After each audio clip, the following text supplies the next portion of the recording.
What if everything you knew about yourself was a lie? What if your entire world was painted into existence by someone else's grief?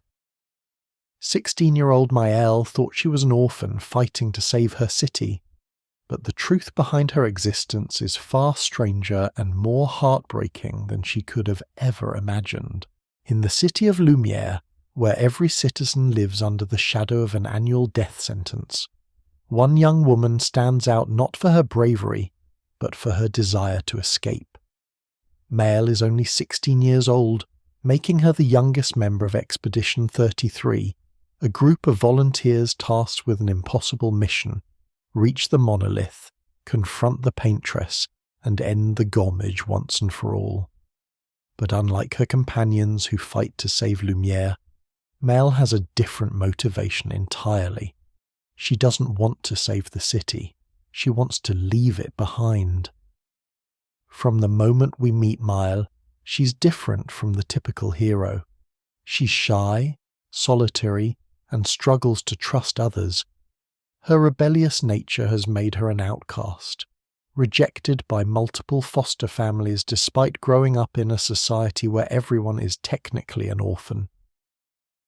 The Gommage, an annual event where citizens of a certain age are erased from existence, has left Lumière a city of survivors, all marked by loss. But even among the broken, Maelle stands apart. Her appearance reflects her fierce independence.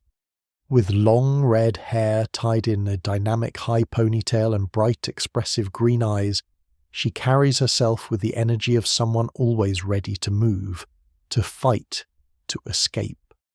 Her clothing is functional and combative.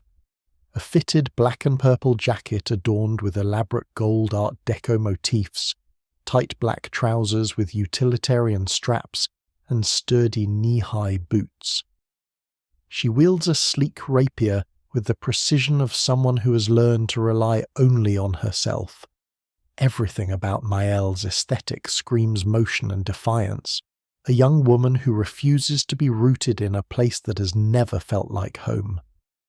The one exception to her isolation is Gustave, her foster brother, and the only person who has managed to break through her walls. Gustave has provided Maelle with stability and affection in a world that has offered her neither. Their bond is the closest thing to family she has known since losing her parents to the Gommage at age 3. She deeply cherishes him, even as she dreams of a life beyond the city's borders. This relationship becomes crucial to understanding who Maelle is, someone capable of deep love and loyalty, but also someone yearning for freedom and self-discovery. Maelle's personality is marked by contradictions. She's curious yet guarded, independent yet lonely, rebellious yet searching for belonging. At 16, she's still forming her identity, still trying to understand who she is and who she wants to become. The expedition represents more than just a dangerous mission to her. It's her chance to explore the world beyond Lumière's walls, to finally forge her own destiny rather than having it dictated by circumstance or the looming threat of the Gommage. What makes Maelle compelling is her honesty about her motivations. She doesn't pretend to be driven by heroic ideals or a desire to sacrifice herself for the greater good. She's refreshingly upfront. She wants freedom. She wants adventure, and she wants to discover who she is outside the confines of a city that has never accepted her fully. This self-awareness, this clarity about her own desires, sets her apart from typical protagonists who might hide behind noble rhetoric. As a fighter, Maelle is agile, athletic, and precise. Her rapier work reflects her personality, quick, elegant, and always looking for an opening. She can switch between offensive and defensive stances fluidly, adapting to threats with the same adaptability she's developed in her social life. When combat begins, her movements are dynamic and purposeful. She's learned to survive in a world that has repeatedly told her she doesn't quite fit, and that survival instinct has made her formidable. But beneath the skilled swordplay and the defensive walls she's built around her heart, Maelle is still just a teenager trying to find her place in a confusing and often cruel world.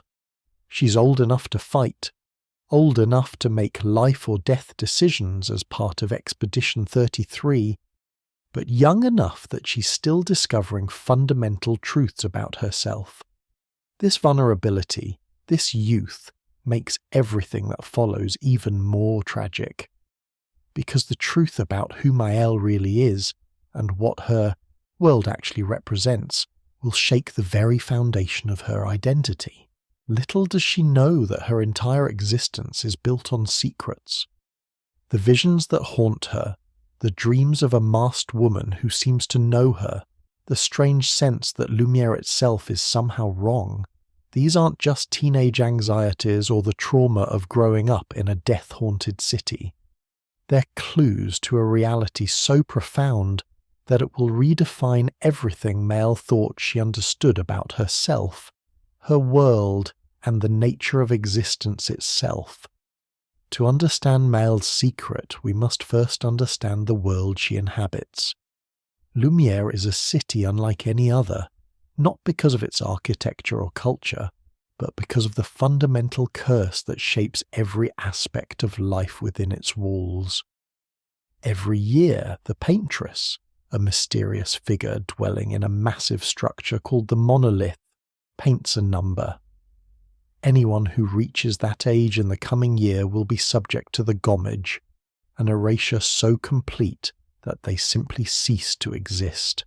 The gommage isn't death in the traditional sense, it's something far more absolute. Those who are gommaged don't die and leave bodies behind. They don't fade slowly or fight against their fate. When their time comes, they are simply removed from reality as if they had never existed at all. Families don't bury their loved ones because there are no remains to bury. The gommaged leave behind only memories, and even those feel strangely hollow in a city where everyone is perpetually braced for loss. This annual ritual has shaped Lumière into a society of orphans and survivors. Everyone in the city has lost someone to the gommage. Parents, children, friends, lovers, all erased according to the number painted on the monolith. The psychological impact of living under this constant threat is immeasurable. Citizens of Lumière exist in a state of perpetual anxiety, knowing that each year brings a new lottery of death, and the only variable is which age will be called. The city has adapted to this reality in various ways. There are no long-term plans that extend beyond the annual painting.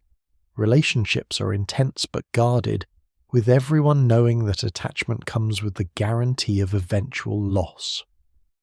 The culture of Lumière is both deeply communal, as survivors band together for comfort, and profoundly isolating, as individuals build emotional walls to protect themselves from the inevitable grief. But Lumière's citizens aren't passive victims.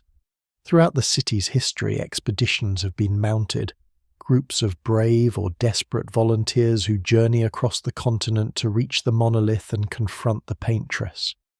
These expeditions rarely succeed.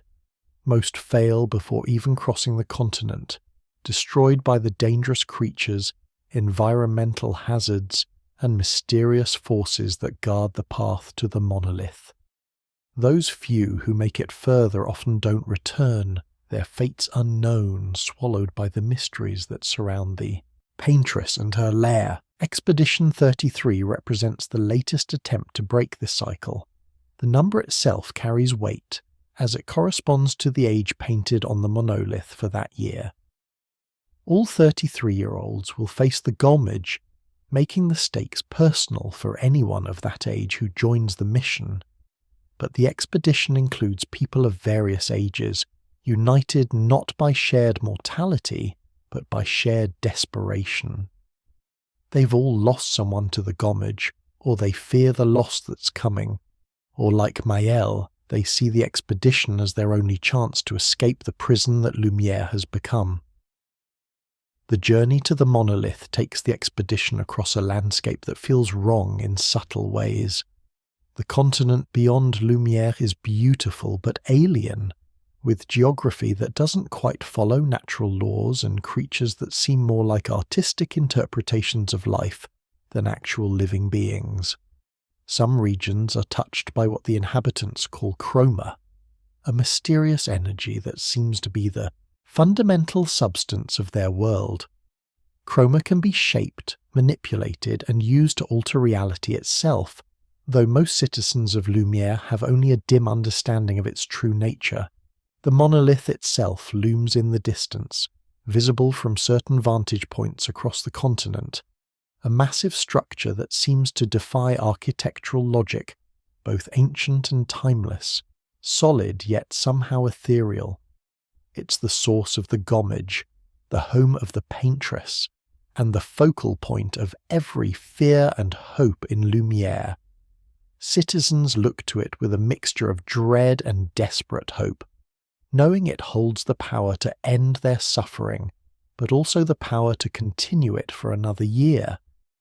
What the people of Lumiere don't understand, what even the members of Expedition 33 don't initially realize, is that the Gommage is not actually the work of a cruel deity or an evil sorceress. It's something far more complicated and tragic. The Paintress isn't trying to torment them.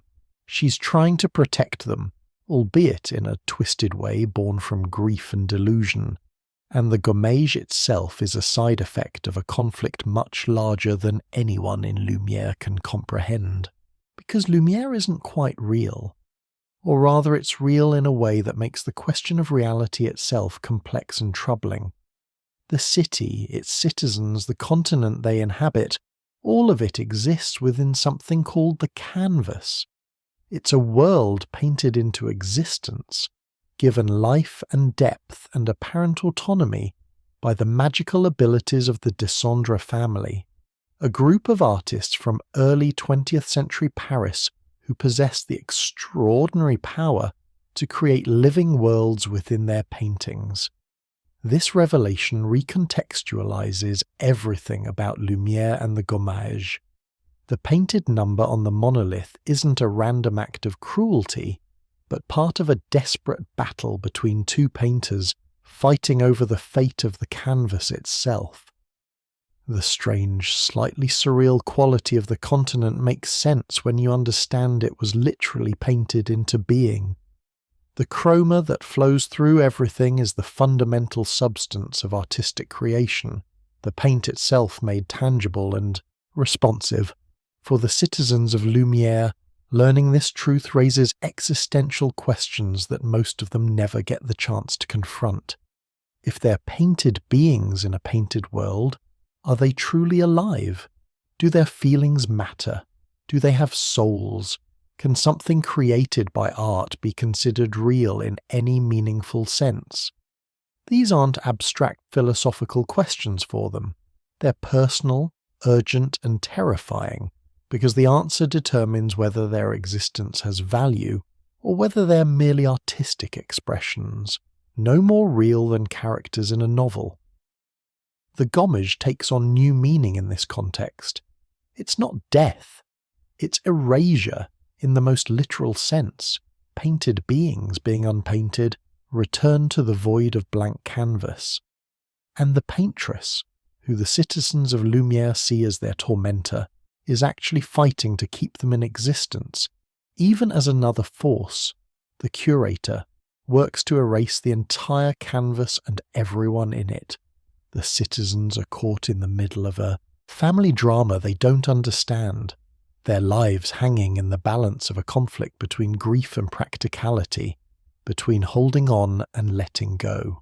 To truly understand Maelle's secret world, we must leave Lumiere behind and journey to early 20th century Paris, where the Dessendre family lived before tragedy shattered them. The Dessendres were no ordinary family. They were painters, possessing a magical ability that went far beyond mere artistic talent. When they painted, they didn't just create images on canvas. They created worlds, entire realities that existed within the frames, populated by beings who could think, feel, and live out complex lives. At the heart of the family was Alicia Dessendre, the matriarch and arguably the most talented painter of her generation. She served as head of the Painters' Council in Paris, respected and admired for her extraordinary skill with chroma, the mystical energy that allowed painters to bring their creations to life. Alicia was passionate, devoted to her craft, and deeply, profoundly loving toward her family. Her paintings were not just technically brilliant, they were emotionally resonant, infused with the depth of feeling she brought to everything she created. Beside her was Renoir Dessendre, her husband, also a skilled painter and the family's anchor. Where Alicia was passionate and emotionally driven, Renoir provided stability and practical wisdom. He understood the dangers inherent in their abilities, particularly the risk of losing oneself in the canvas worlds they created. Painters could enter their own paintings, experiencing the worlds they'd made from the inside, but extended stays came with serious consequences. The line between the painter and the painted could blur. Sanity could fray. In extreme cases, a painter might choose to remain in their canvas forever, abandoning the real world entirely.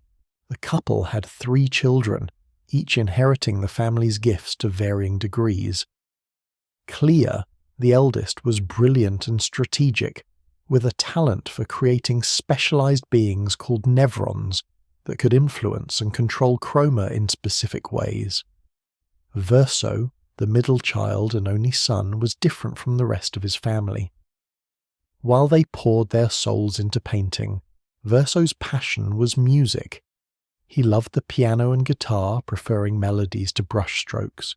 He did paint, but rarely, and without the obsessive dedication his mother and sisters showed. This made his few paintings especially precious to the family, each one a rare gift rather than a common occurrence. Then there was Alicia, the youngest, the baby of the family. Like her siblings, she possessed the painter gift. Though she was still young and developing her abilities, Alicia was bright, curious, and adored by her family. She represented hope and continuity, the next generation who would carry on the Dessendre legacy. Her childhood was filled with art, music, love, and the peculiar magic that defined their household. But the Dessendre were not the only painters in Paris. There were rival factions, groups with different philosophies about how the gift should be used and who should control it. Among these were the writers, a faction that viewed the Dessendre as a threat or perhaps saw an opportunity to eliminate powerful rivals. The exact motivations remain unclear, lost in the chaos of what happened next. What is clear is that the writers set fire to the Dessendre mansion, turning the family's sanctuary into an inferno. The fire tore through the mansion with terrifying speed. Flames consumed rooms filled with irreplaceable paintings, each one a universe unto itself, all destroyed in minutes. The family scrambled to escape, but in the confusion and smoke young Alicia became trapped. She was only a child, terrified and alone, surrounded by fire that grew hotter and more consuming by the second. Verso heard her screams. Without hesitation, he plunged back into the burning mansion. He found his little sister and used his own body to shield her from the flames as he carried her towards safety. He managed to get her out, pushing her through a window into the waiting arms of rescuers. But the effort cost him everything. The fire claimed Verso Dessendre, the musical son who had painted rarely but loved deeply. He died a hero, sacrificing himself so his younger sister might live. But Alicia's survival came at a terrible price. The fire had scarred her horribly. Extensive burns covered parts of her face and body, her skin cracked and damaged like shattered porcelain. The flames had stolen her voice, leaving her mute or capable of only painful, limited speech. One of her eyes was severely damaged, leaving her partially blind. The physical trauma was immense, but the psychological scars cut even deeper.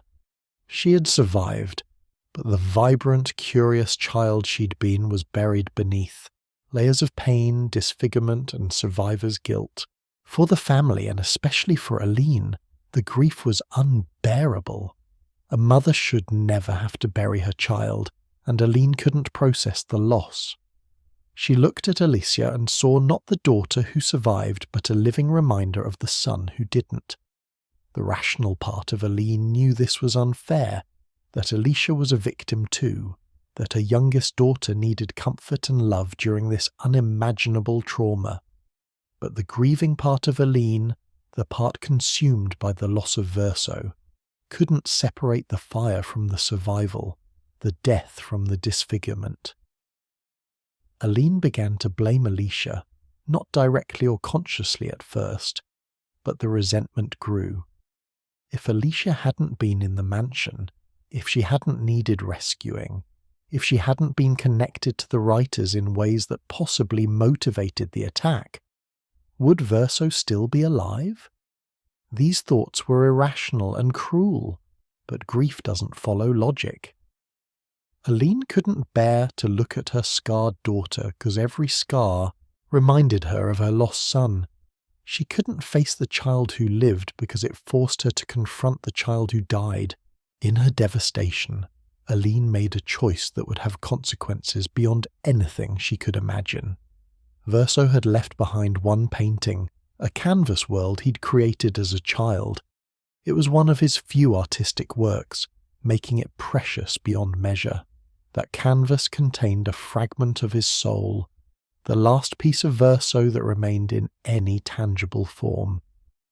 Aline entered that canvas, fleeing the real world and its unbearable pain, seeking refuge in a place where she could be with some essence of her lost son. But she didn't just visit, she stayed, and in her grief-fueled delusion, Aline began to paint. Using her extraordinary skills, she created a family within the canvas, painted versions of the Dessendre as she wished they could be. A painted Verso who could live forever, never aging, never dying, always present. A painted Renoir to be her companion. A painted Alicia, but not as the real Alicia existed. This painted daughter bore all the scars, all the disfigurement, all the pain. Aline's creation was a manifestation of her resentment, a twisted version of her youngest child that embodied her blame and her inability to forgive. And she painted Lumière, a city populated with people, a society, a whole world. What started as a grief retreat became an obsession. Aline poured decades into the canvas, losing herself more completely with each passing year. She became the Paintress, a title both descriptive and ominous, a woman who had abandoned reality to live in a world of her own creation. The woman who had once been head of the Painters' Council, respected and admired, had descended into a kind of madness born from love that couldn't find a healthy outlet. In the real world, Renoir watched his wife slip away. He understood the danger. Extended stays in canvas worlds damaged the mind and body. Aline was killing herself slowly, and he couldn't stand by and watch. He made the agonizing decision to enter the canvas himself, not to join her fantasy, but to force her out, to destroy the painted world if necessary to save his wife's life. This decision sparked a conflict that would tear apart not just a family, but an entire universe. The confrontation between Renoir and Aline within the canvas was catastrophic. Two immensely powerful painters clashing, each wielding reality-warping abilities, each convinced they were fighting for something vital. Aline fought to preserve her painted world, the only place where she could be with her son. Renoir fought to destroy it, the only way he could save his wife. Their battle caused what the inhabitants of Lumière would come to call the fracture, a cataclysmic event that split their world, separating the city of Lumière from the continent and establishing the boundaries that would define their existence for generations. But neither painter could achieve complete victory. Aline was the more skilled artist, but Renoir had determination and the advantage of time, as he hadn't yet spent decades losing himself in the canvas. The conflict reached a stalemate, with Renoir manifesting in the canvas as the curator, working slowly to erase the painted world through the gommage, gradually reducing Aline's creation piece by piece. Meanwhile, Aline as the paintress fought to preserve her world, painting the numbers on the monolith not to torment her creations but as a defensive measure, a warning system to protect the painted people from the curator's erasures. In the real world, Clair watched her family tear itself apart. Her mother was trapped in grief-induced madness. Her father was locked in an endless battle trying to save her. The painted beings in the canvas, creatures her mother had given life and apparent sentience, were being used as pawns in a conflict they didn't understand. Something had to change. Clair created the Nevrons, specialized entities that could limit Aline's access to chroma, weakening her ability to maintain and expand the canvas. It was meant to tip the balance in Renoir's favor, to help him end the stalemate and bring their mother home. But even that wasn't enough. The conflict continued year after year, with Aline and Renoir locked in their terrible dance of creation and destruction. The gommage became routine, the painted people of Lumière developing their own culture around the annual threat they couldn't explain or escape. Decades passed in the real world, and even more time passed in the canvas where the laws of time operated slightly differently. The Dessendre family's tragedy had metastasized into something far larger, affecting hundreds or thousands of painted beings who possessed apparent consciousness and lived entire lives within the bounds of Verso's childhood creation. Finally, Clair made a desperate decision. She asked her sister, the real Alicia, to enter the canvas and help their father. After all these years, Alicia was an adult now, still bearing the terrible scars from the fire but having learned to live with her trauma. She possessed her own painter abilities, developed over years of practice. Perhaps she could succeed where others had failed. Perhaps she could break the stalemate and free her family from the cycle of grief that had consumed them all. Alicia agreed. She entered the canvas, intending to help her father destroy it and bring her mother back to reality. But something went terribly wrong. The moment Alicia crossed into the painted world, she was overwhelmed by the sheer force of Aline's chroma. Her mother's power, concentrated and refined over decades of obsessive painting, was too much for Alicia to resist. Instead of maintaining her identity and mission, Alicia was caught up in the canvas's logic, repainted according to Aline's unconscious desires and resentments. The real Alicia ceased to exist within the canvas as herself. In her place, a new identity emerged, painted into being by the collision of Aline's power and Alicia's presence. An infant appeared in Lumière, orphaned at age 3 when her painted parents were subject to the gommage. This child grew up knowing nothing of her true identity, nothing of the real world, nothing of the Dessendre family or the conflict that had created her. She was simply Maelle, a girl trying to survive in a city haunted by death, with no idea that she was actually the youngest daughter of the family whose grief had built her entire world. The canvas is not simply an artistic creation. It's a fully realized universe, governed by its own internal logic and sustained by the continuous flow of chroma, the mystical energy that forms the fundamental substance of painted reality. To understand Maelle's secret world, we must understand how the canvas functions and what it means for the beings who exist within it, Chroma is the building block of everything in the canvas. In the real world, we might think of it as the paint itself, but within the canvas, chroma is much more. It's energy, matter, thought, and life, all condensed into a single malleable substance that responds to the will and intention of painters. When Aline created Lumière and its inhabitants, she wasn't just drawing pictures.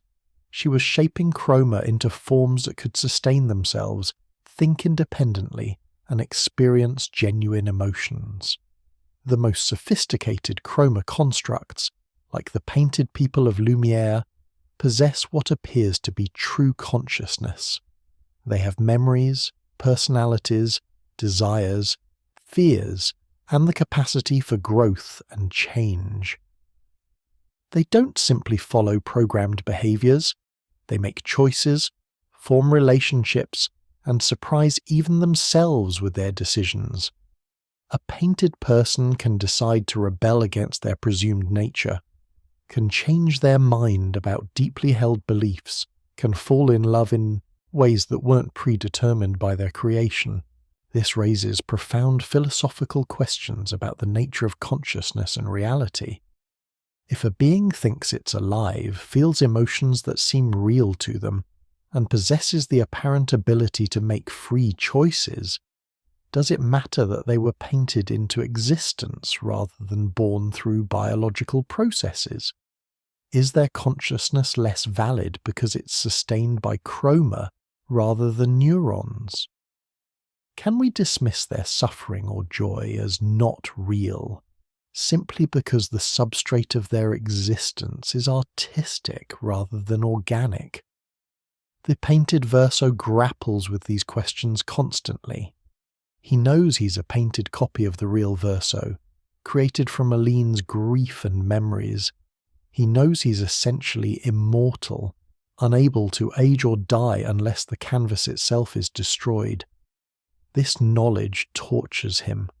He didn't ask to be created. He didn't choose immortality. He exists because a grieving mother couldn't let go of her dead son, and that existence feels hollow to him despite being able to think, feel, and suffer with perfect clarity. Yet even knowing he's a painted being, Verso experiences his emotions as completely real. His frustration with his existence isn't a simulation. His love for his painted family isn't a programmed response. His desire to end the canvas and free everyone, including himself, from their painted existence comes from genuine philosophical conviction and emotional exhaustion. He is, in every way that can be measured from the inside, a conscious being dealing with existential questions about meaning and purpose. The painted Alicia faces similar struggles but from a different angle. She was created to bear the scars the real Alicia received in the fire, manifested from Aline's resentment and inability to face her youngest daughter. This painted version lives in constant pain, disfigured and largely mute, knowing she exists only as a manifestation of her mother's negative feelings. She understands she's not the real Alicia, but she has memories that feel real, emotions that are authentic to her experience, and a consciousness that contemplates its own existence with melancholy awareness. The inhabitants of Lumière who don't know their painted beings experience their reality as completely normal. They don't question the fundamental nature of their existence any more than we do. They worry about daily concerns, form friendships and romances, pursue personal goals, and try to survive the threat of the gommage. They feel hunger, pain, joy, and love. Their dreams are vivid and personal. Their memories shape who they are.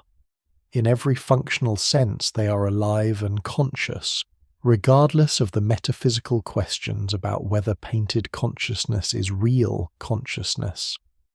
The canvas itself has properties that differ from the real world in subtle ways. Time flows differently, sometimes faster, sometimes slower. depending on various factors including how much attention the painters are giving to specific areas. The geography doesn't quite follow normal rules. Mountains might stand at impossible angles, rivers might flow in ways that defy gravity, and the light might come from sources that don't correspond to actual celestial objects. These anomalies are usually too subtle for the painted inhabitants to notice, but they create a dreamlike quality that becomes more apparent the more you pay attention. Chroma can be manipulated by those who understand its nature. The painted Dessendre, inheriting abilities from their real counterparts, can shape chroma to some degree. This manifests as what the inhabitants of Lumière call magic, or special abilities.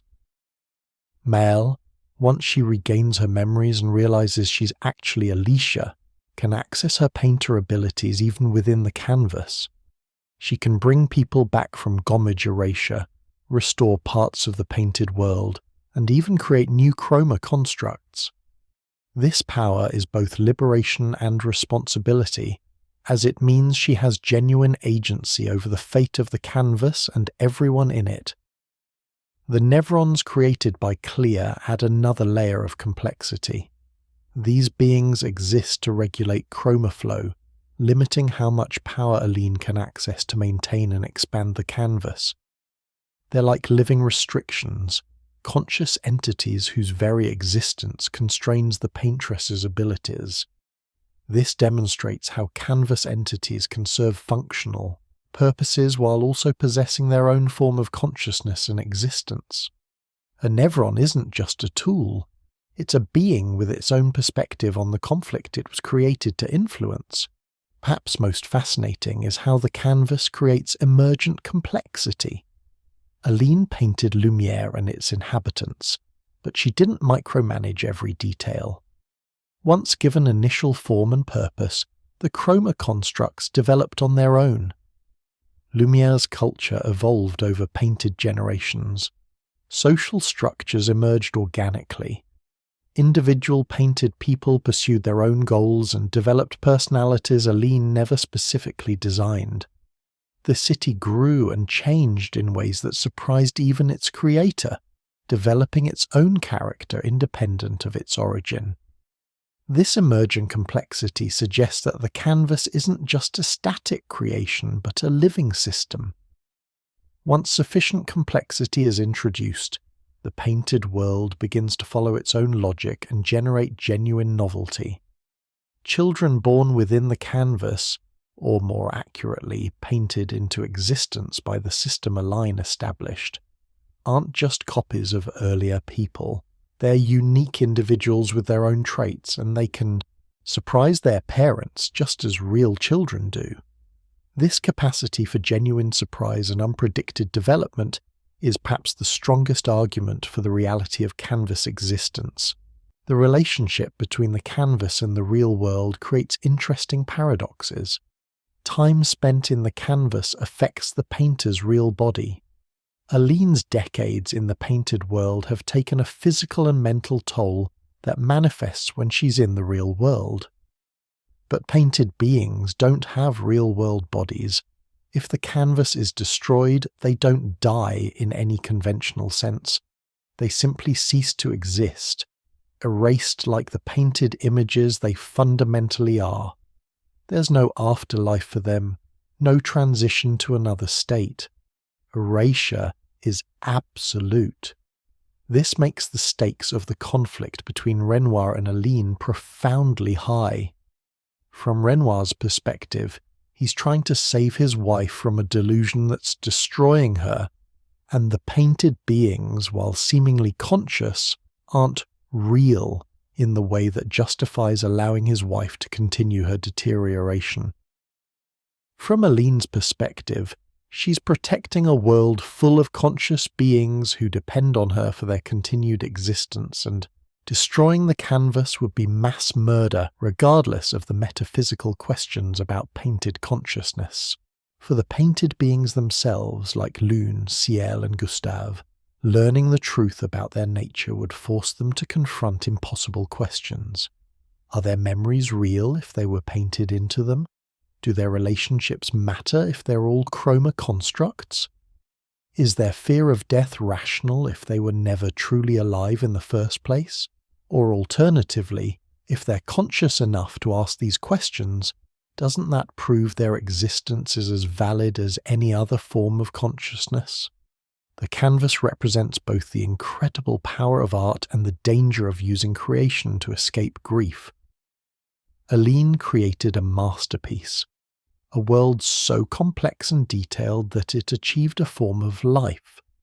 But she did so for the wrong reasons, fleeing from pain rather than processing it, creating new beings as emotional bandages rather than genuine artistic expression. The canvas is simultaneously beautiful and tragic, a testament to what love can create and what grief can corrupt. The revelation that Maelle is actually Alicia Dessendre unfolds gradually through the game's narrative, building from subtle clues to world-shattering confrontations. For Maelle, discovering her true identity is not a simple aha-yo moment, but a devastating unraveling of everything she thought she knew about herself, her world, and her place in it. The first signs come through dreams and visions. Maelle begins seeing a masked woman who appears in moments of quiet or stress. This figure seems to know her, seems to be trying to communicate something important, but the messages are cryptic and troubling. The masked woman speaks of family, of truth, of a world beyond Lumiere, but in ways that make no immediate sense. These visions are dismissed at first as stress, as the psychological toll of the dangerous expedition, but they persist and grow more intense. The masked woman is the painted Alicia, the scarred and suffering version that Aline created from her resentment. This painted Alicia knows about Maelle because she has memories of the real Alicia, inherited from the chroma patterns that formed her. She recognizes Maelle as another version of herself, a version created when the real Alicia entered the canvas. The painted Alicia tries to warn Maelle, to prepare her for the truth, but the barrier between them makes clear communication nearly impossible. As the expedition progresses, Maelle encounters Renoir, who manifests within the canvas as the curator. He regards her with strange recognition and makes comments that suggest he knows something about her that she doesn't know about herself. He references her family, speaks of her father, though she believes her parents died when she was 3, and treats her with a mixture of concern and accusation that makes no sense if she's just another citizen of Lumiere. The painted Renoir, who has spent decades trying to prevent expeditions from reaching the monolith to protect Aline and the painted family, sees Maelle and recognizes his daughter in her features, her mannerisms, her spirit. But he also knows she's not the same person who entered the canvas. Aline's power has rewritten her, given her a new identity and new memories. The girl standing before him is both his daughter and not his daughter, a paradox that pains him even as he opposes the expedition's goals. When Verso joins Expedition 33, claiming to be Renoir's son, Maelle is confused by how familiar he feels. Despite having no memory of meeting him before, she experiences a sense of connection she can't explain. They develop a bond that feels deeper than their brief acquaintance should allow. Verso, knowing the truth about Maelle's identity, struggles with whether to tell her. He's aware that revealing her true nature could shatter her, but keeping the secret feels like betrayal, especially as they grow closer. The moment when Gustave dies defending Maelle becomes even more tragic in retrospect. Verso could have saved him. He had the power to intervene more effectively, but he made a calculated decision. He needed Maelle motivated to continue the expedition. He needed her angry, grieving, and determined to reach the monolith. Letting Gustave die served his larger goal of reaching Aline and ending the canvas. When Maelle later learns this truth, it becomes one of the most painful aspects of discovering her identity. The realization that her brother's death was preventable and was allowed to happen as part of a larger plan she knew nothing about. The confrontation at the Reacher, an optional area that provides crucial character development, brings Maelle face to face with the painted Alicia. This encounter is structured as a duel, but it's really a conversation between two versions of the same person. The painted Alicia, bearing all the scars from the fire, represents the pain and guilt that the real Alicia carried for years. Maelle, unmarked and unburdened by those memories, represents the possibility of a fresh start, a life not defined by trauma. The painted Alicia speaks of the fire, of Verso's sacrifice, of the guilt of being the one who lived while he died. She talks about their mother's inability to look at her scarred face, about their father's desperate attempts to fix everything, about their sister Clair's strategic interventions. None of this makes sense to Maelle initially, because she doesn't remember any of it. But as the painted Alicia speaks, something begins to resonate deep in Maelle's consciousness, memories that aren't hers but also somehow are. This moment is devastating for the painted Alicia because she can see that Maelle has what she never had, a life not dominated by pain and disfigurement. Maelle got to grow up in Lumière as a normal girl, aside from the constant threat of the gommage, making friends, pursuing her own interests, dreaming of adventure and freedom.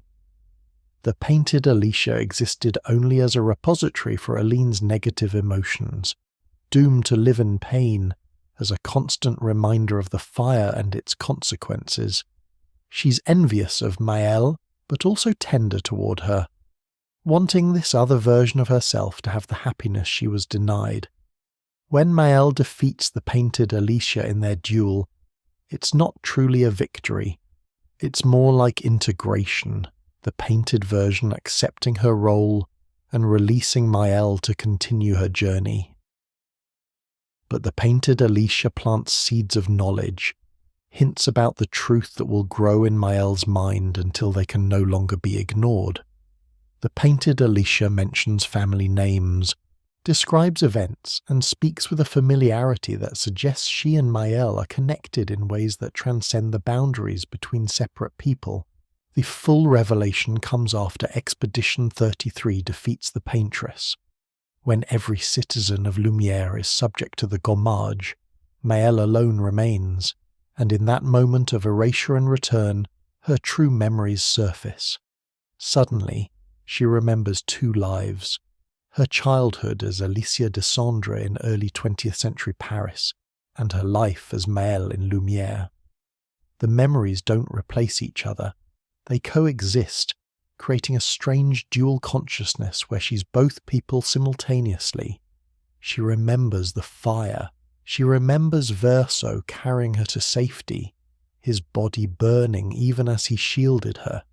She remembers the pain of the scars, the loss of her voice, the trauma of surviving when he didn't. She remembers her mother's face turning away, unable to look at her, and the deep, aching wound of knowing she was blamed for her brother's death. She remembers years of rehabilitation, of learning to live with her disabilities, of developing her painter abilities as a way to prove her worth to a family, drowning in grief. But she also remembers growing up in Lumière. She remembers being fostered by different families who couldn't handle her rebellious nature. She remembers the loneliness of never fitting in, the way the other orphans seemed to bond with each other while she remained apart. She remembers meeting Gustave, the first person who made her feel like she belonged somewhere. She remembers joining Expedition 33, the thrill of finally escaping the city's walls, the growing bonds with Lune and Ciel and the others. These dual memories create a profound identity crisis.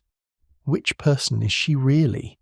Is she Alicia, the traumatized daughter of the Dessendre family, whose entry into the canvas was meant to resolve her family's conflict?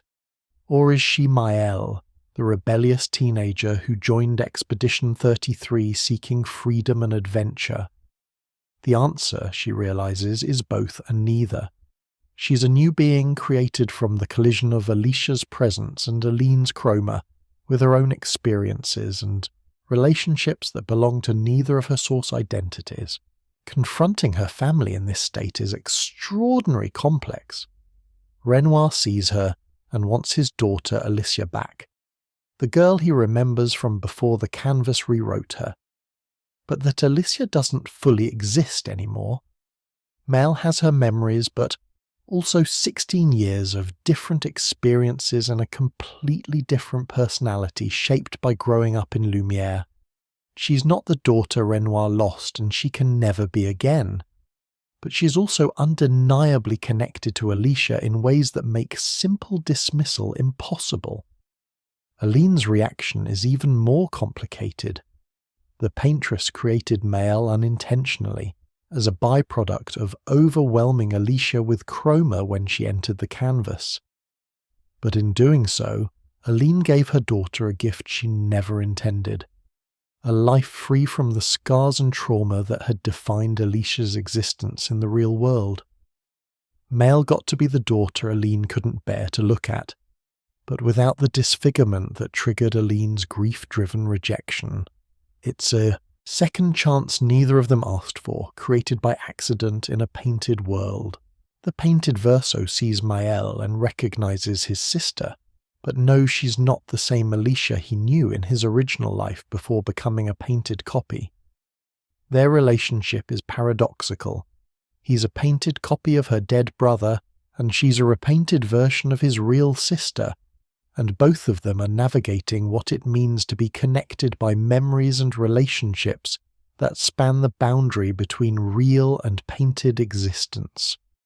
Their bond is genuine despite its complicated origin, proving that relationships forged in the canvas have real emotional weight regardless of metaphysical questions. Maelle ultimately chooses to identify herself primarily as Maelle rather than Alicia. When speaking with Verso, she makes clear her preference for the name and identity she's known for most of her conscious existence. This isn't a rejection of the Alicia identity so much as an affirmation that her experiences as Maelle have shaped her into someone distinct from the girl who entered the canvas. She acknowledges both sets of memories, both identities, but claims ownership of who she's become rather than trying to force herself back into who she was before.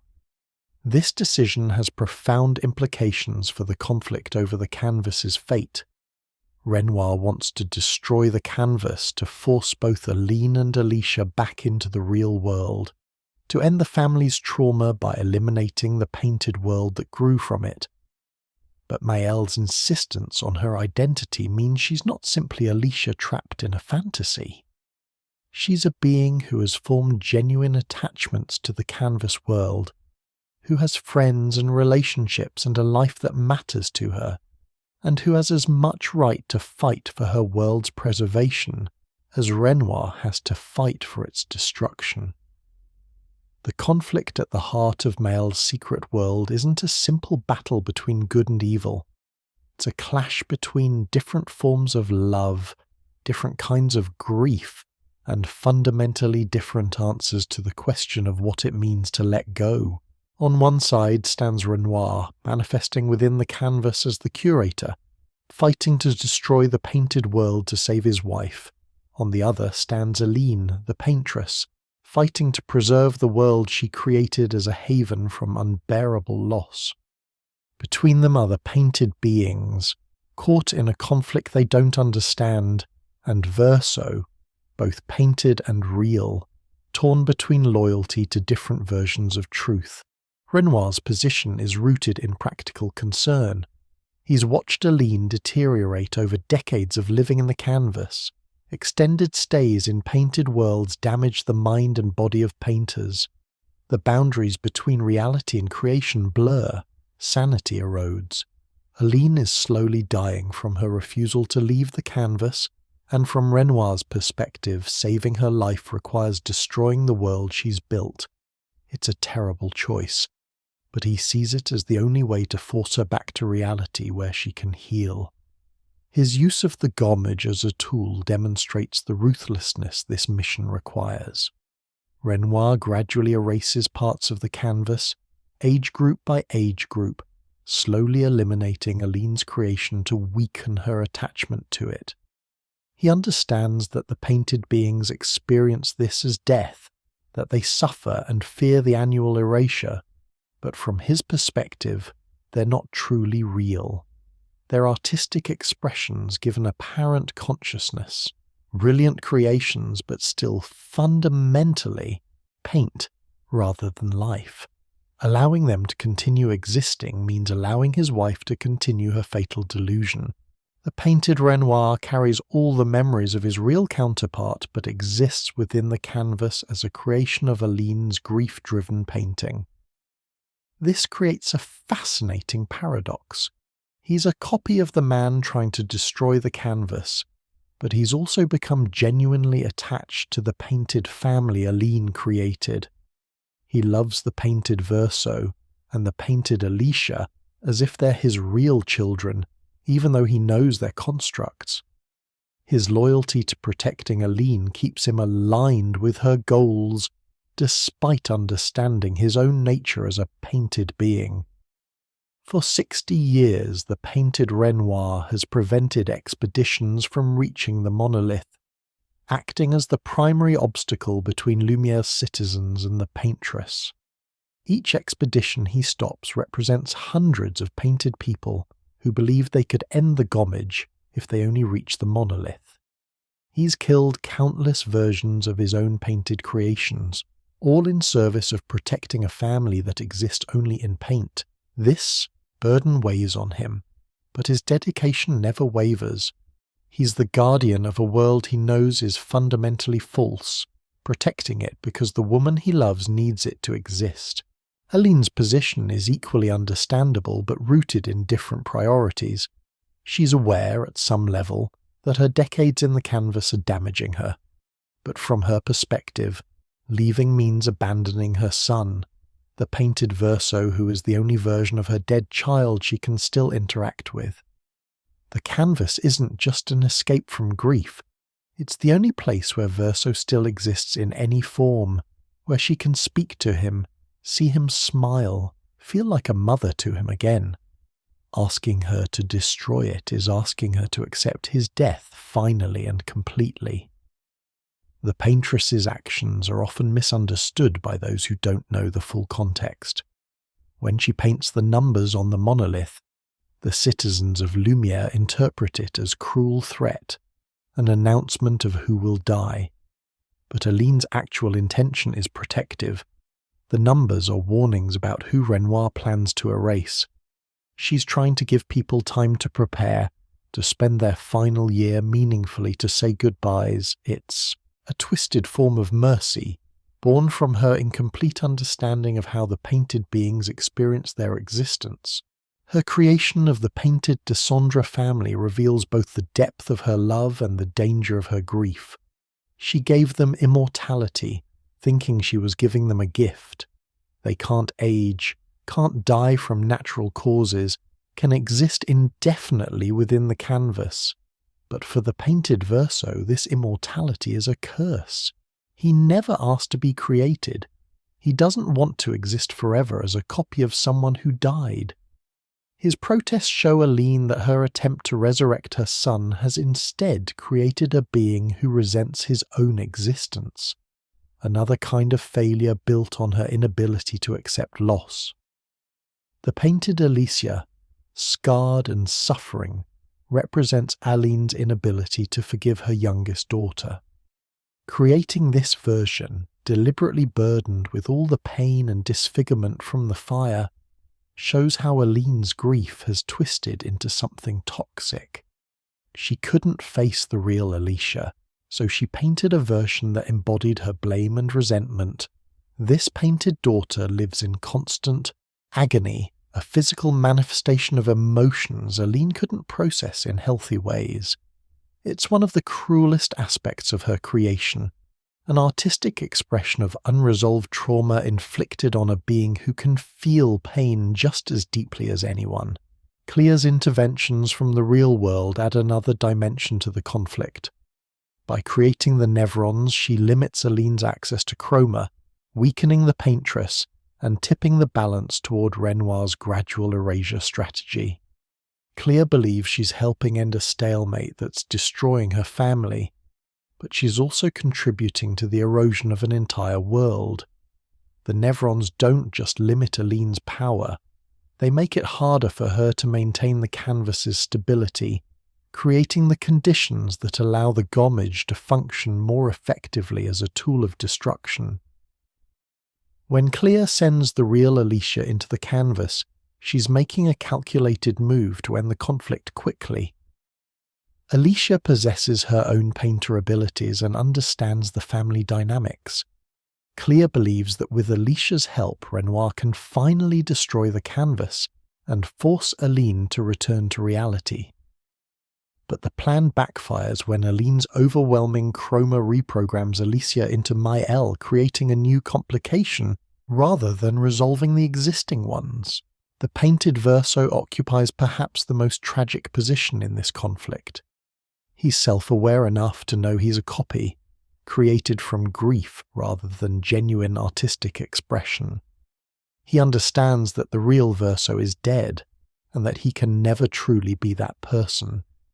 This knowledge makes him wish for an end to the canvas, for his own erasure, because continued existence as a painted copy feels hollow and meaningless to him.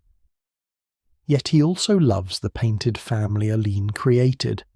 He cares about his painted father and sister. His desire to destroy the canvas is complicated by the knowledge that doing so means erasing beings he genuinely loves.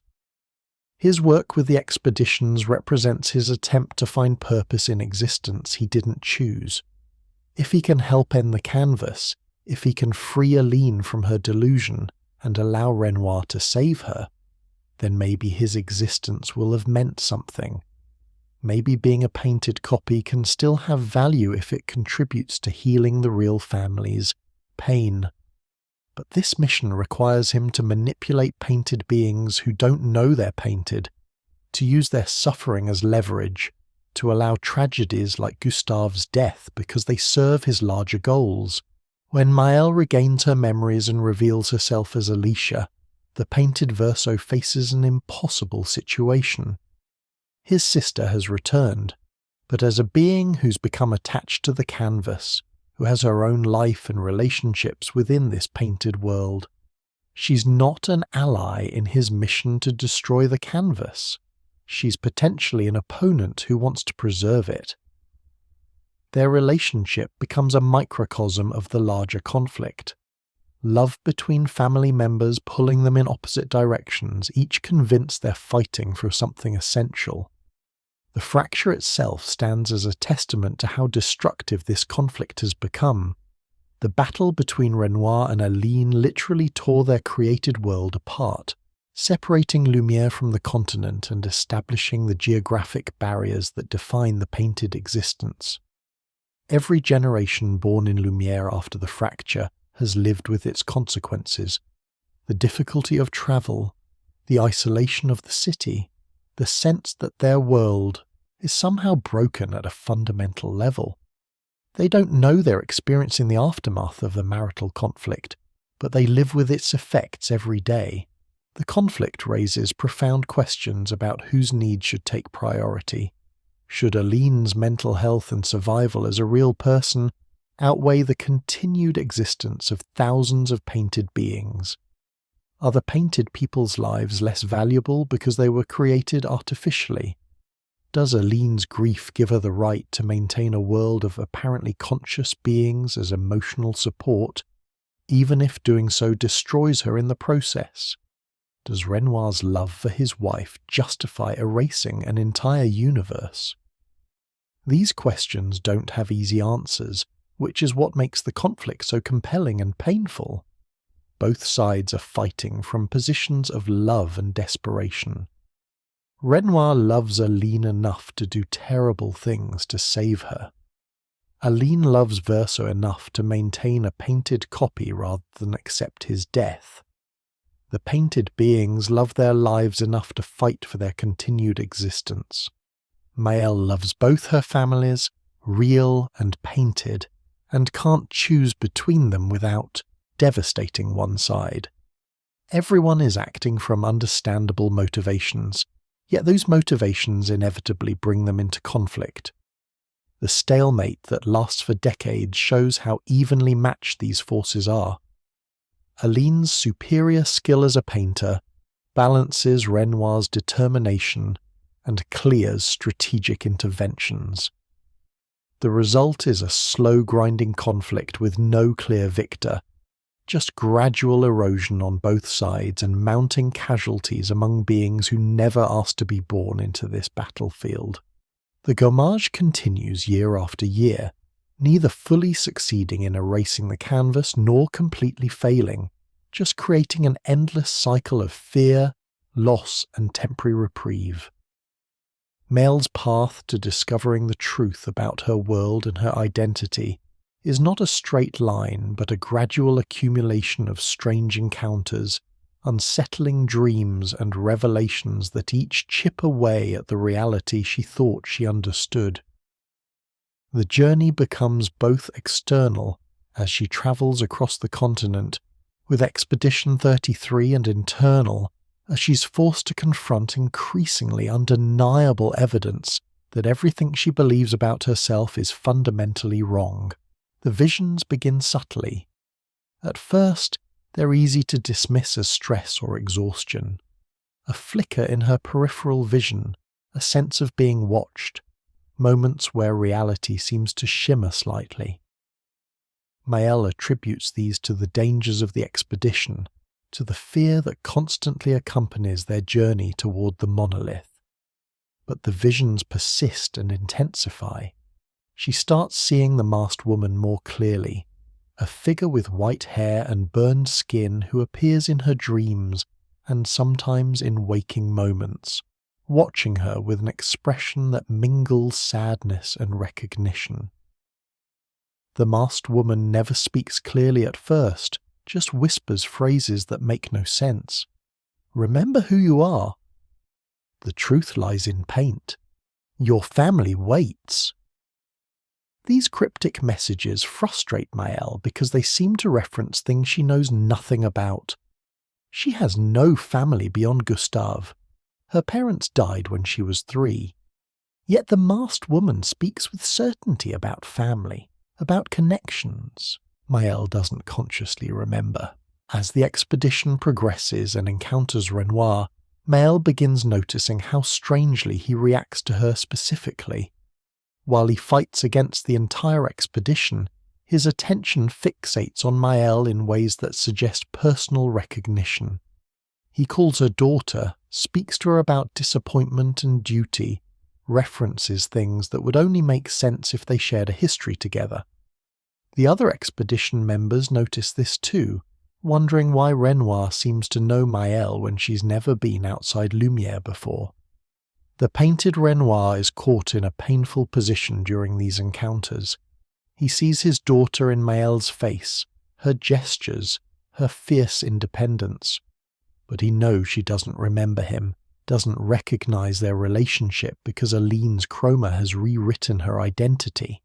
He wants to protect her, wants to help her understand, but he's also committed to guarding the Paintress and preventing the expedition from reaching the monolith. These divided loyalties make his confrontations with Maelle particularly intense and emotionally complicated. When Verso joins the expedition, claiming connection to Renoir, Maelle feels an immediate but inexplicable bond with him. Their conversations flow naturally. They understand each other's references and humour. There's a comfort in his presence that Maelle hasn't felt with anyone except Gustave. She attributes this to Verso's personality, to finding a kindred spirit among the expeditioners. But the connection runs deeper than casual friendship.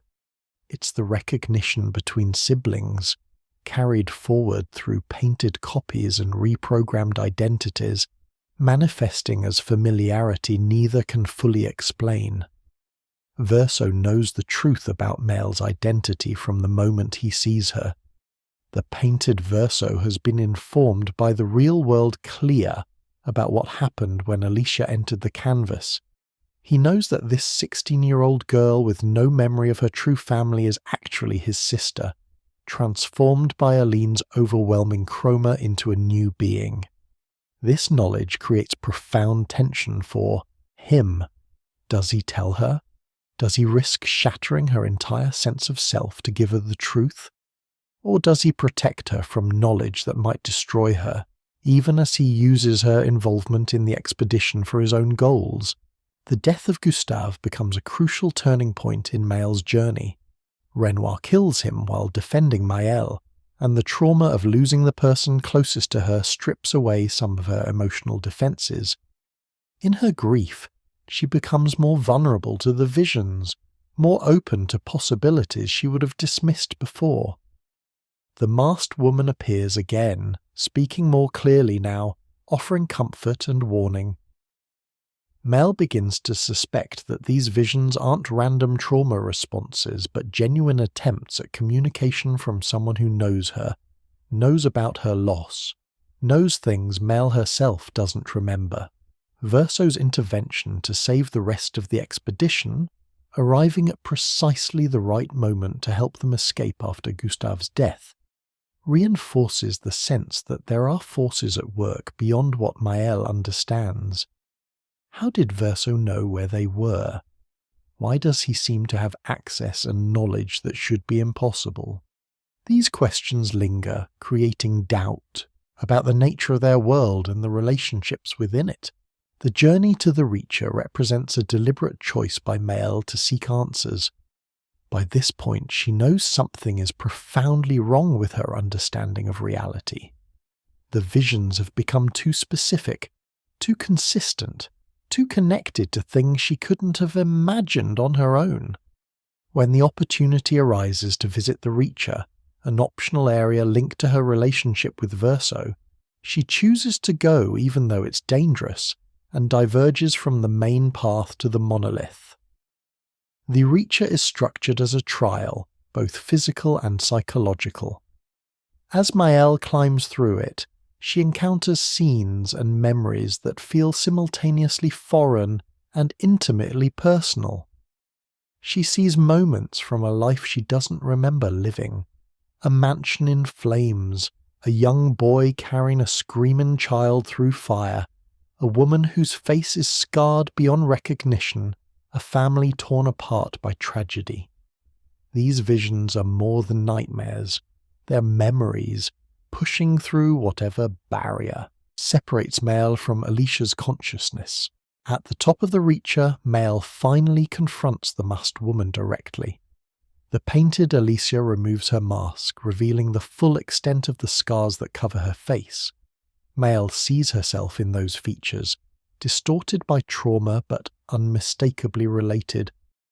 This is not a stranger wearing a familiar face.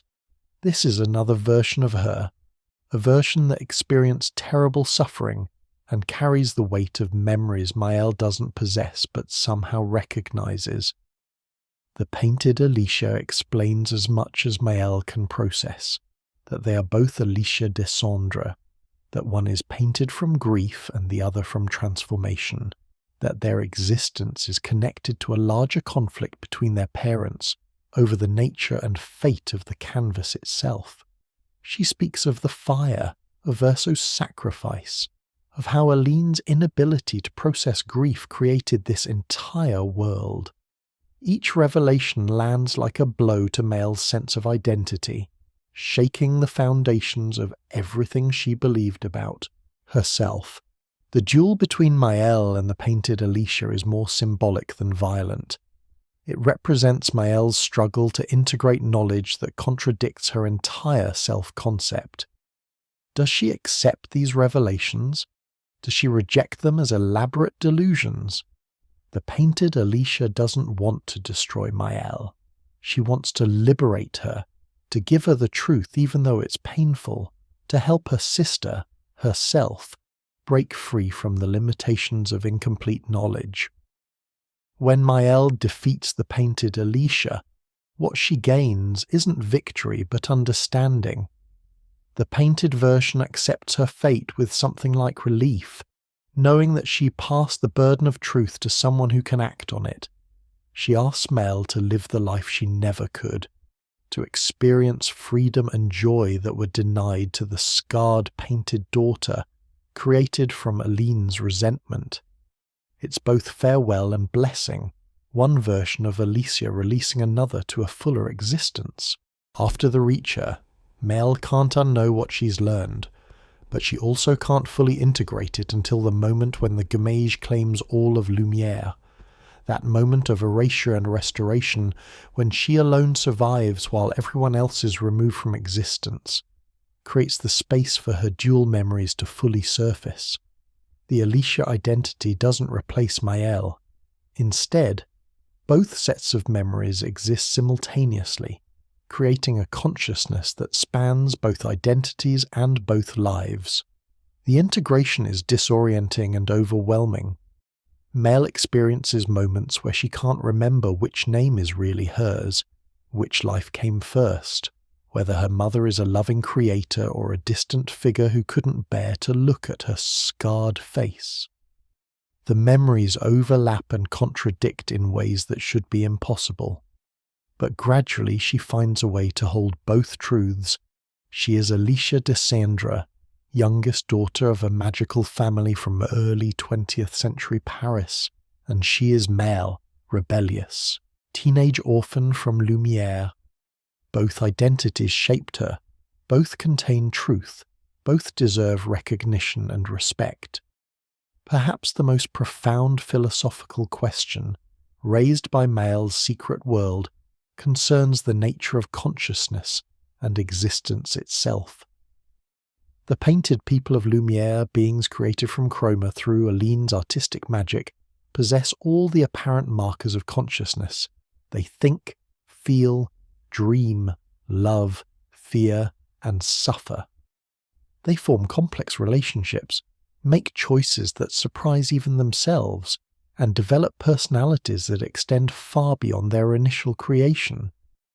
But if they were painted into existence rather than born through biological processes, does that make them less real? Do their experiences matter less?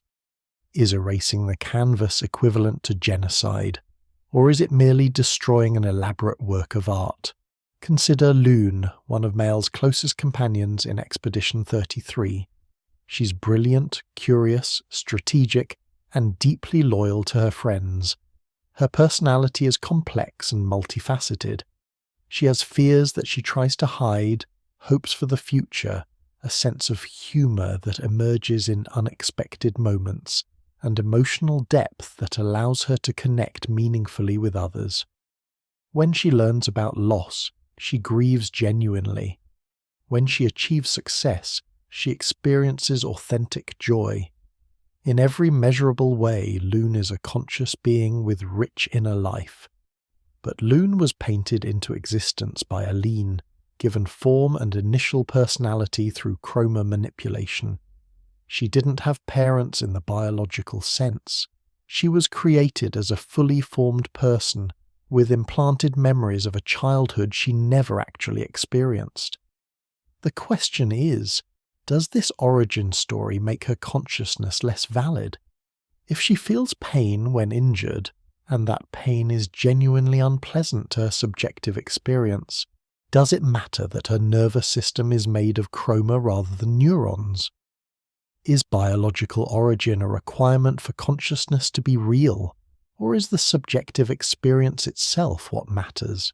Sciel presents another fascinating case. She is warm, maternal, caring deeply about the well-being of her companions. She develops particular affection for Maelle, almost like a parental figure filling the void left by Maelle's lost foster families. This emotional bond is genuine from Sciel's perspective.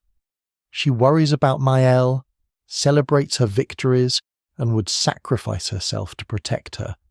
The love she feels is as real to her as any emotion you or I might experience.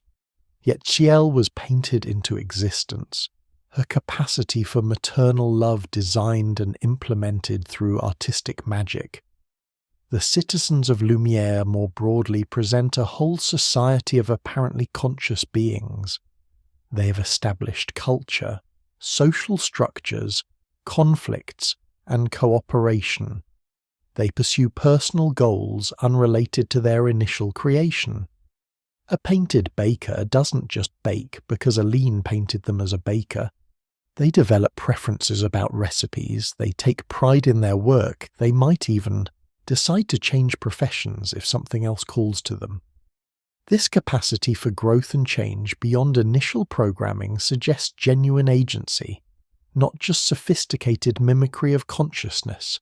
From a philosophical perspective, the painted people raise questions that parallel discussions about artificial intelligence and consciousness. If a being behaves in all ways as if it's conscious, demonstrates emotional responses, makes novel choices, and reports subjective experiences, at what point do we acknowledge that consciousness is real rather than simulated? The painted people aren't following simple programming. They surprise each other and themselves. They create art and music that Aline didn't specifically design. They fall in love in unpredictable combinations. They rebel against expectations. The test of consciousness often cited in philosophy is subjective experience. Does it feel like something to be this entity? If yes, if there's an inner perspective experiencing qualia, the felt qualities of experiences, then consciousness is present regardless of the substrate.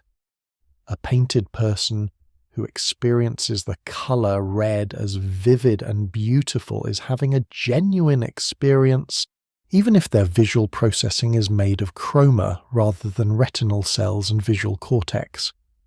The medium of consciousness might differ, but the consciousness itself could be equally valid. Gustave's death highlights these questions in a personally devastating way for Maelle. When he dies protecting her, she grieves profoundly. The loss feels absolute and terrible. But later, when she learns he was a painted being in a painted world, does that retrospectively diminish her grief? Should it? The love she felt for Gustave, the companionship they shared, the emotional support he provided, all of that was real in her experience. His death removed a person who mattered deeply to her. The metaphysical question of whether he was really alive in some philosophical sense feels less important than the relational reality of what they had and what she lost. When Maelle regains her painter abilities and brings Lune and Ciel back after the Gommage, she's not just restoring artistic creations, she's returning conscious beings who had been erased, friends who matter to her. Their joy at being restored, their relief at continued existence, their gratitude toward Maelle, these emotions are indistinguishable from what we would expect from real people saved from death. If the subjective experience is identical, perhaps the metaphysical distinction is less meaningful than we initially assume.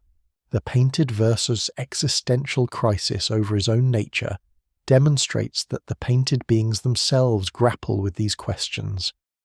He knows he's a copy, created from Aline's memories of the real Verso who died in the fire. This knowledge tortures him because he can't help but feel like a cheap imitation, a painted approximation of a person who actually mattered. Yet his suffering is genuine. His desire to end his existence comes from real despair and existential doubt. A philosophical zombie, a being that acts conscious without actually being conscious, wouldn't suffer from knowledge about its own nature because there would be no inner perspective to experience that suffering. The moral weight of erasing the canvas depends heavily on how we answer these questions. If the painted people are genuinely conscious, with inner lives and subjective experiences that matter morally, then destroying the canvas is indeed a form of mass murder. It doesn't matter that they were created artificially if they've developed genuine consciousness. Erasing thousands of conscious beings to save one person, even for understandable reasons related to Aline's deterioration, becomes morally problematic at best and genocidal at worst. Alternatively, if we determine that painted consciousness is somehow less valid than biological consciousness, that being created through artistic magic makes these beings fundamentally different from real people, then erasing the canvas becomes more like destroying a sophisticated simulation. Still painful, potentially still wrong, but categorically different from killing actual people. This position requires drawing lines about what makes consciousness real in ways that might not hold up under scrutiny, but it's the position that allows Renoir to pursue his mission with moral justification. The game itself doesn't offer a definitive answer to these questions, which is perhaps the most honest approach. The endings force players to choose between Maelle's perspective, preserve the canvas and the conscious beings within it, and Verso's perspective, destroy the canvas to free Aline and end the painted being's existence.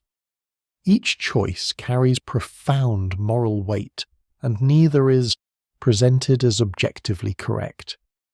The game trusts players to wrestle with these questions themselves, to decide how much weight to give painted consciousness, and to live with the consequences of their choice. What becomes clear through the narrative is that the painted people have formed genuine communities, relationships and meaning-making systems independent of their creation. They're not static artwork, but dynamic, evolving beings who have built their own culture over generations. The younger painted people, born within the canvas after its initial creation, have no direct connection to Aline's original artistic intent. They emerge from systems she set in motion, but developed personalities and lives she never specifically designed.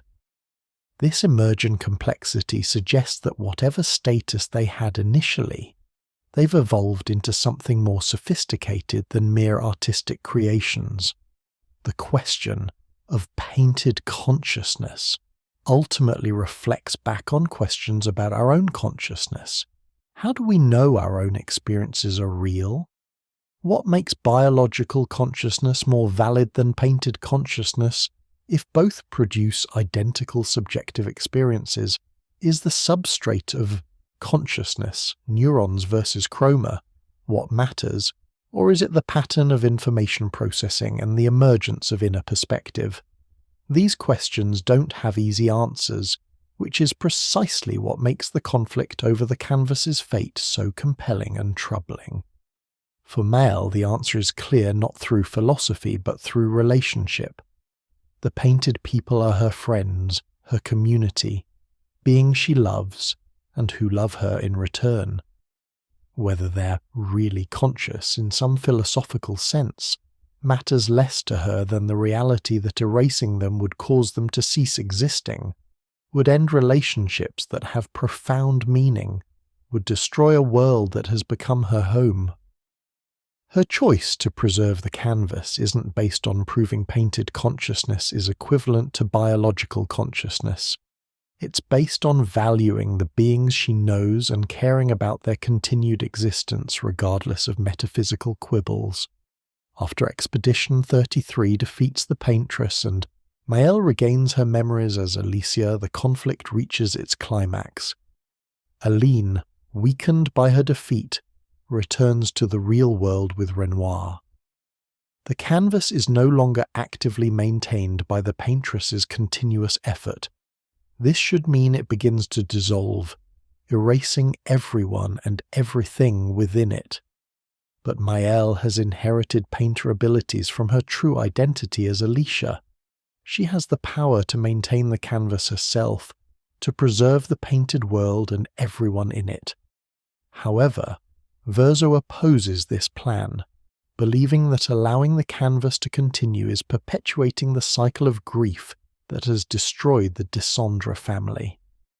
The final choice comes down to a battle between siblings over the fundamental question: should this painted world continue to exist? Renoir, returned to the real world with Aline, attempts one final intervention. As the curator, he seeks to erase the entire canvas at once, forcing everyone out before Maelle can consolidate her power. He doesn't want to see his daughter trapped in the same cycle that consumed her mother, living in a painted world until it destroys her. From his perspective, the kindest thing he can do is end this quickly, erase the canvas completely, and force Alicia to return to reality where she can heal and move forward with her life.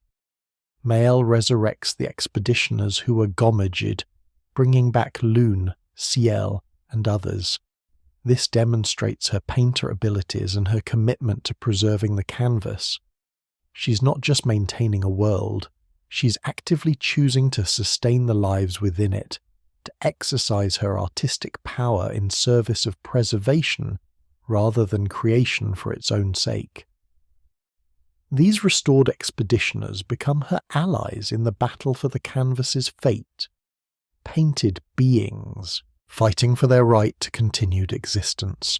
The battle between Maelle and Renoir is less about physical combat and more about competing visions of what love and healing require. Renoir fights with the desperation of a father trying to save his daughter from repeating her mother's mistakes. He's already lost Aline to the canvas once, watched her deteriorate over decades of refusing to leave. The thought of Alicia following the same path, of his youngest daughter being consumed by the same obsession that nearly killed his wife, is unbearable to him. He's fighting for Alicia's future, even if it means destroying the present she's chosen. Maelle counters with arguments about autonomy, consciousness, and the value of the lives at stake. She points out that the painted beings are conscious enough to fear their own erasure, to value their existence, to plead for the right to continue living. If they're conscious enough for any of that to matter, then erasing them is a moral catastrophe regardless of the metaphysical questions about their nature. She argues that she's not her mother, that she understands the risks, that she can maintain the canvas without losing herself to it the way Aline did. Aline's intervention tips the balance. Despite her own obsession with the canvas, despite decades of refusing to leave it, she understands what Renoir had been trying to do. She realizes that her grief has trapped not just herself, but her entire family in cycles of pain and separation. She sides with Maelle, using what remains of her power to neutralize Renoir's assault. It's a mother's choice to trust her daughter's judgment, to believe that Alicia, even as Maelle, can succeed where she failed. It's also an acknowledgement that the painted world has value beyond her personal grief, that the beings she created deserve consideration in decisions about their fate. Renoir's defeat is both a loss and a kind of relief. He's fought for decades to save his wife and destroy the canvas. Losing that battle means accepting that the painted world will continue, but it also means he can finally rest. The burden of being the curator, of erasing painted people year after year, of fighting his wife, and eventually his daughter, can finally be set down. He leaves the canvas with Aline, and though they don't fully reconcile immediately, there's a possibility of healing now that the active conflict has ended. But Maelle's victory over Renoir doesn't end the conflict. Verso, the painted copy of her dead brother, remains opposed to the canvas's preservation. His perspective is more personal and more painful. He's tired of existing as an immortal copy, tired of the weight of knowing he's not the real Verso but merely an artistic recreation. He wants peace, wants release, wants the canvas to end so he can finally stop being a reminder of death dressed in painted life. His existence feels hollow to him, and Maelle's decision to maintain the canvas means condemning him to continued existence he never wanted. The confrontation between Maelle and Verso is heartbreaking because they both act from love and both have valid points. Maelle wants to preserve her brother, this version of him that has become dear to her, along with all the other painted beings who have formed her community. Verso wants release from existence he experiences as torment, freedom from being the painted ghost of someone who truly died decades ago. They're fighting over whose needs should take priority, the living painted beings who want to continue, or the one painted being who wants to end. The player's choice between fighting as Maelle to preserve the canvas or as Verso to destroy it represents two fundamentally different philosophies about grief, letting go, and what we owe to created beings. If you choose Maelle, you're arguing that the painted being's desire to continue existing outweighs the problems their existence creates for the real Dessendre family. You're saying that consciousness, once created, has value that demands preservation, that autonomy means letting beings choose their own fate even if they were painted into existence by someone else's grief. Choosing Verso means arguing that perpetuating the canvas is cruel both to the painted beings who are doomed to eventual erasure anyway, and to the real family members who can't heal while the painted world continues. It's a choice for letting go, for accepting that some things created from grief need to end for genuine healing to occur. It acknowledges that Verso's suffering as an unwilling immortal copy matters, that his consent to his own existence is relevant, that forcing him to continue is its own form of cruelty. In the ending, where Maelle wins, she preserves the canvas and everyone in it. The painted people continue their lives, building a society that knows it exists within an artificial world, but chooses to find meaning and value in their existence anyway. Maelle stays with them, maintaining the canvas through her painter abilities, visiting the real world periodically, but never abandoning the painted beings who depend on her. It's a compromise that allows both worlds to exist, though it requires Maelle to live split between two realities, never fully belonging to either. This ending offers a kind of bittersweet hope.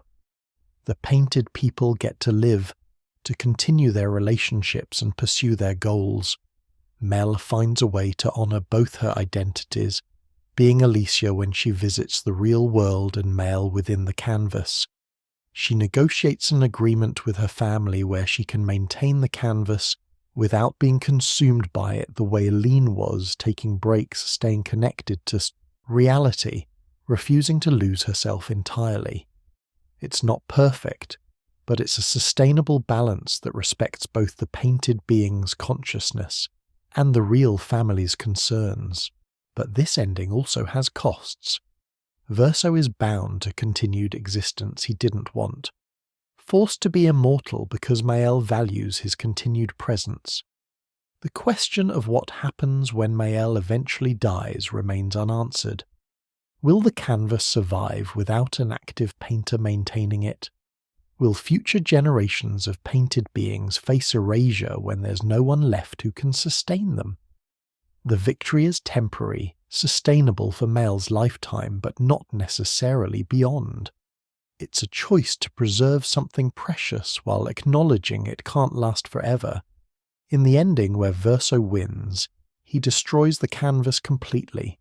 All the painted beings are erased, returned to the void of unpainted chroma. The real Alicia survives in her own body in the real world, forced to confront her dual identities and the loss of everyone she knew as Maelle. It's a devastating outcome for her, losing an entire community of friends and connections, but it's presented as potentially necessary for true healing. The Dessendre family can finally move forward, no longer haunted by painted recreations of their dead son. This ending is somber and ambiguous. In the real world, the Dessendre family gathers at Verso's grave, mourning together but also beginning to process their grief in healthier ways. Alicia is present but clearly struggling, mourning not just her original brother, but the painted version she came to know and the entire world that was erased. There's a suggestion of future healing, but the immediate aftermath is painful and raw. The family has chosen to let go, but that choice comes with the weight of everything and everyone lost in the process. The painted verso achieves the release he wanted, but at the cost of every other painted being's existence. His desire for peace required erasing an entire world of conscious beings who wanted to continue living. The moral weight of that choice lingers. Was one painted being suffering sufficient justification for ending thousands of other painted lives? Did Verso's lack of consent to his own creation give him the right to uncreate everyone, else along with himself? These questions don't have comfortable answers. In both endings, Maelle/Alicia is changed irrevocably by her experiences. Whether she maintains the canvas or watches it be destroyed, she can never go back to being simply Maelle, the rebellious teenager who joined Expedition 33 seeking freedom. She carries the knowledge of both her identities now, the weight of impossible choices, and the burden of power that comes with being a painter capable of sustaining or destroying entire worlds. Her journey through the secret behind her world has transformed her in ways that make returning to innocence impossible. At its core, the secret behind Maelle's world is a story about grief and the lengths to which love will drive us when confronted with unbearable loss. Alicia Dessendre didn't set out to create a philosophical thought experiment about the nature of consciousness or to build a trap for her family. She was a mother who couldn't survive the death of her son, who needed some way to keep him present, who used the extraordinary gift of her painter abilities to create a space where Verso could still exist in some form. Everything else, the painted world, the conflict with Renoir, the centuries of gommage, grew from that single act of grief-driven creation. Understanding Alicia requires understanding how grief can warp even the most powerful love into something destructive. She adored Verso. His death left a wound so profound that no amount of time could heal it through normal processes. Creating a painted version of him was an attempt at self-medication, using her artistic power to numb the pain by pretending he wasn't really gone. But this coping mechanism became an addiction. The more time she spent with the painted Verso, the harder it became to face the reality that the real Verso was dead and never coming back. The painted world became Aline's refuge from a grief she couldn't process. Every time she felt the weight of loss threatening to overwhelm her, she could retreat into the canvas where her son still existed, still spoke to her, still seemed real enough to touch. The fact that this painted Verso eventually expressed his own distress at being used this way didn't stop Alicia from needing him. Her grief had become bigger than her, love consuming her capacity to see the painted beings as anything other than tools for her emotional survival. Aline's treatment of the painted Alicia reveals how grief can poison even maternal love. Unable to face the real Alicia because of the scars from the fire, unable to separate her youngest daughter from the death of her son, Alicia created a painted version who embodied all her resentment. This painted daughter was given all the pain, all the disfigurement, all the blame that Alicia couldn't express to the real Alicia's face. It's a cruel act born from emotional agony, showing how unprocessed grief can make us harm even those we love when they remind us of what we've lost. Renoir's response to Aline's grief demonstrates a different expression of love. He couldn't stand by and watch his wife destroy herself. His decision to enter the canvas and fight to destroy it wasn't about control or lack of empathy for Aline's pain. It was desperation born from witnessing someone he loved, choosing a slow death through fantasy, Rather than facing the difficult work of healing, his love manifested as intervention, as the willingness to be seen as the villain if it meant saving his wife's life, even if she hated him for it. The decades-long conflict between Aline and Renoir within the canvas shows how grief can turn partners against each other. They both loved Verso. They both experienced his death as a terrible tragedy. But they had fundamentally different ideas about how to cope with that loss. Aline needed to hold on, to preserve some version of their son no matter the cost. Renoir needed to let go, to accept the death and move forward even though it was agonizing. Neither approach was inherently wrong, but their incompatibility created a stalemate that damaged not just them but everyone caught in the crossfire. Clair's interventions represent pragmatic love, the kind that makes difficult decisions in service of family preservation. She created the Nevrons not to punish her mother, but to shift the balance toward resolution. She sent Alicia into the canvas because the stalemate was destroying the family, and something had to change. Her love wasn't warm or comforting, it was strategic, focused on outcomes rather than feelings, willing to take risks if they might break through the deadlock. But this approach also showed limited understanding of how grief works, as evidenced by the plan backfiring when Alicia was reprogrammed into Maelle. The real Alicia's journey carries its own grief. She survived the fire but lost her brother, her voice, her unblemished face, and in many ways her mother's uncomplicated love. The scars she bore were both physical and emotional. When she entered the canvas trying to help her family, she was erased as herself and reborn as Maelle, losing years of her life and identity. Even when she regains her memories, she can never fully return to being the Alicia who entered the canvas. That version of herself was lost, replaced by someone new who carries both identities but fully embodies neither.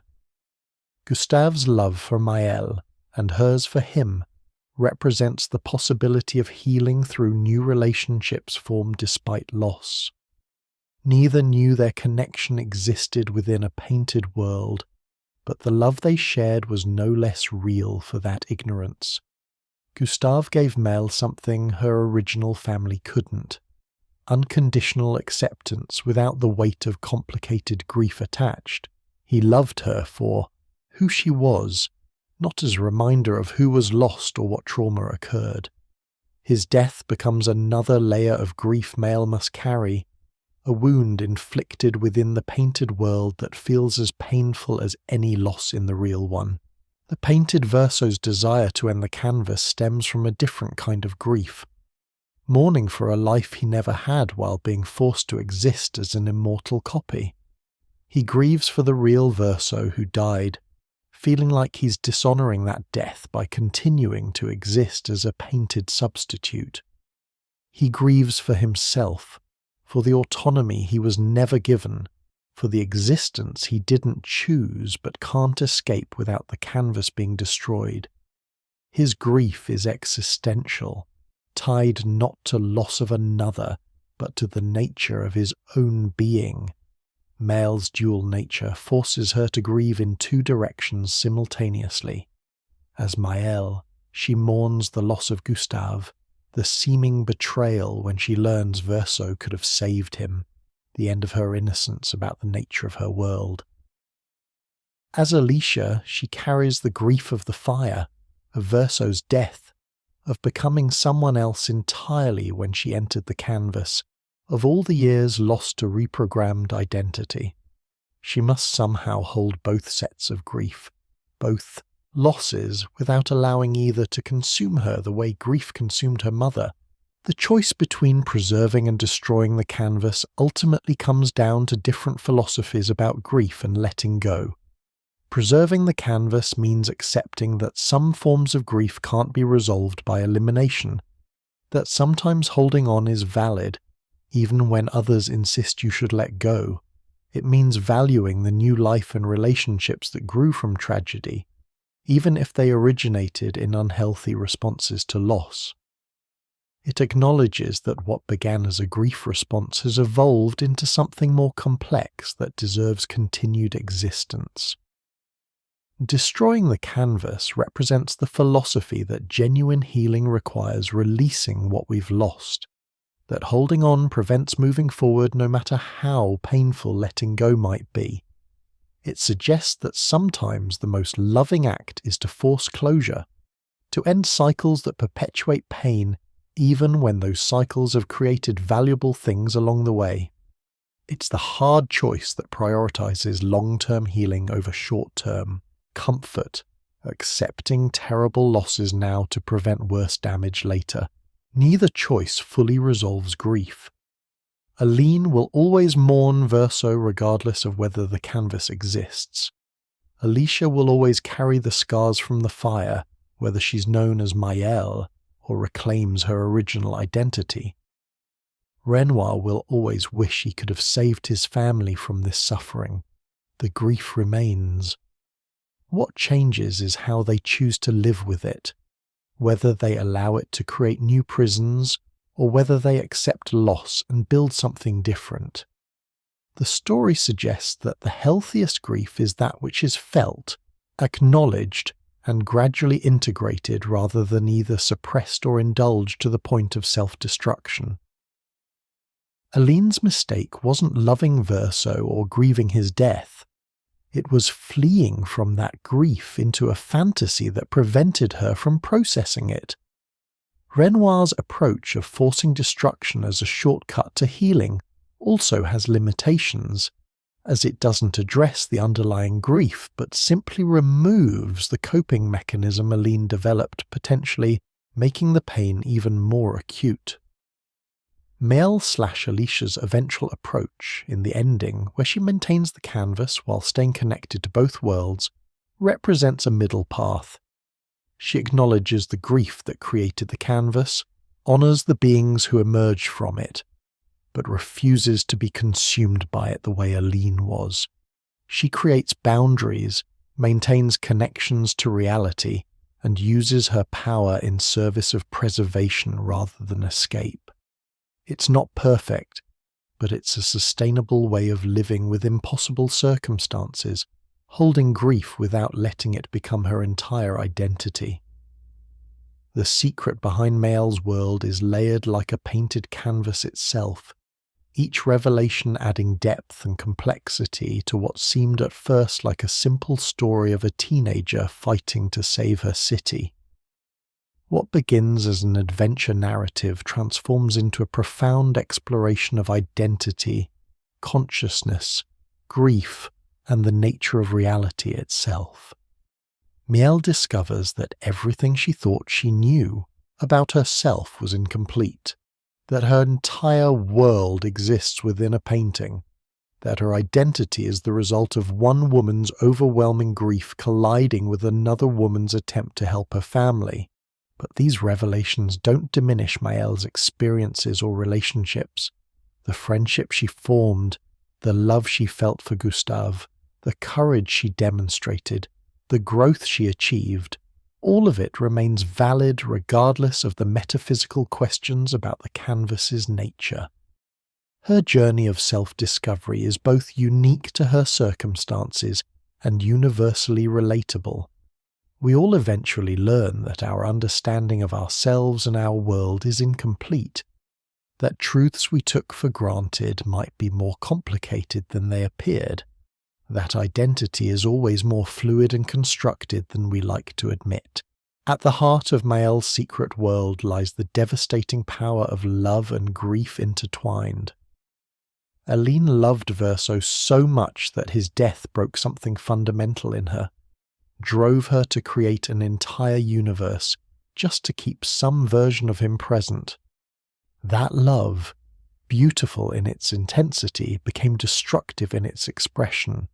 The canvas is simultaneously a masterpiece of artistic creation and a symptom of unprocessed trauma, a world born from a mother's inability to let her child go. Everything that follows, all the conflict, all the suffering, all the philosophical questions about consciousness and reality, grows from that single act of grief-driven creation. What makes the story so compelling is that there are no simple villains. Aline isn't evil. She's broken, using extraordinary power to cope with unbearable pain in the only way she can imagine. Renoir isn't cruel. He's desperate to save his wife, even if it requires destroying a world she created. Verso isn't selfish for wanting release. He's asserting the only autonomy he has over an existence he never chose. Maelle isn't wrong to preserve the canvas, nor would she be wrong to help destroy it. Each choice carries weight, each perspective has validity, and the story trusts its audience to grapple with that complexity rather than offering easy answers. The mystery at the center of Maelle's secret world ultimately asks us to consider: what makes a life real? What makes consciousness valuable? When does holding on become harmful, and when does letting go become abandonment? How do we honor both the living and the dead, both those who exist now and those we've lost? These questions extend beyond the painted world into our own reality, making Maelle's journey more than just a fantasy story about magical painting.